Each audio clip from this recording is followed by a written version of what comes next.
Сәлем достар, сіздермен бүгін ешқандай ашытуды қажет етпейтін, яғни дрожжсыз керемет нанның рецептімен бөлісетін боламын. Өте дәмді әрі керемет болып шығады. Ол үшін бізге бір кесе айран, жарты шайна ложка сода, ұн, разрыхитель, тұз қажет болады.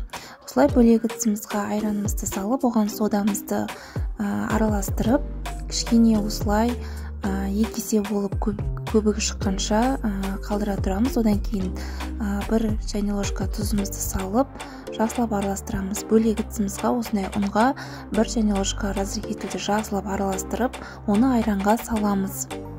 Салғаннан кейін жақсылап қолымыздың күшімен қамырды илеп аламыз.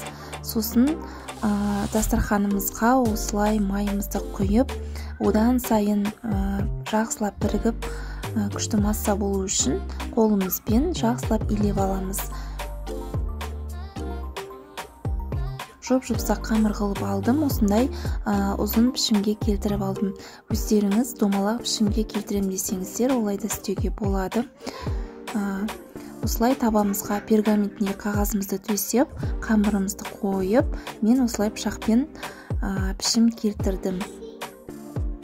Сіздер өздеріңіз қалауларыңыз бойынша басқа пішімге келтірсеңіздер де болады.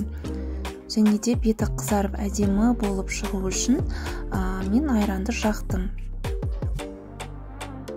Сосын бетін әрлеуге күнжіт қолдандым. Үйде не бар, сомен қолдансаңыздар болады. 180 градуста 30 минутта пісіріп алдым. Міне осылай тығып шығамыз. Жабыспаған болса, қамырымыз пісті деген сөз, нанымыз. Менің осы рецептімдерге ұнаған болса, лайк, комментария білдіріп, маған тіркеліп кетіңіздер. Өте керемет, әрі дәмді, пайдалы нан пісіп шықты. Сіздер де міндетті түрде осы рецептпен жасап көріңіздер.